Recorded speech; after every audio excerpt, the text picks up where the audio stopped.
Let me give you a very, very high-tech solution, okay? This is it. The idea here is that I always have this with me, right? Is I have a piece of paper and a little pen at my desk at all times. The idea here is that when I have an idea or a worry, this happens much more for me, at least, many more worries than creative ideas. What used to happen is every little spark of creativity, every worry, every concern, oh, let me just go take care of that real quick. And then, of course, that would totally pull you away from executing your great ideas. The Mm, hard part about doing great work is not coming up with great ideas. Great ideas are cheap as hell. Everybody has great ideas. Nobody's that special. We all have great ideas. It's doing them.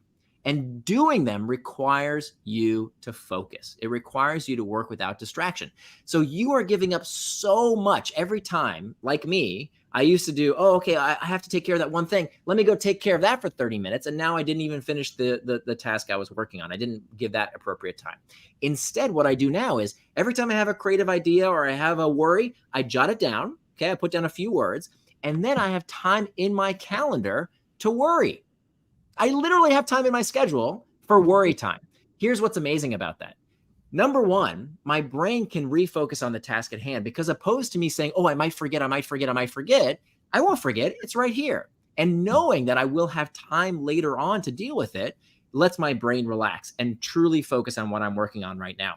The other great part about that is that 9 times out of 10, when I sit down for my worry time or my whiteboard time, I think about it and say, actually, that wasn't even that important, right? Like, what was I worried about? That's not that important, right? So the thing you think about in the moment that, oh my God, it's such a great idea, or oh my God, that's an important concern.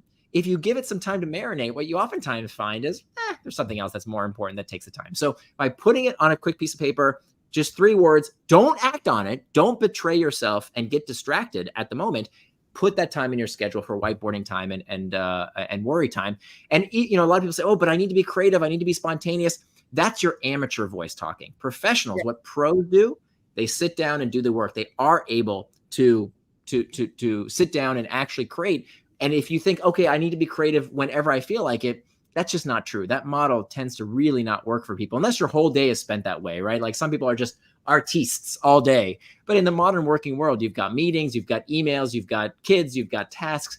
It's just not feasible. But if you plan time for, hey, here's my hour and a half or whatever it is for that creative work time, that's when you really turn pro, is that you're able to sit down and be like, okay, here's my list of ideas. Here's the things I need to think about. Okay, now's the time for it.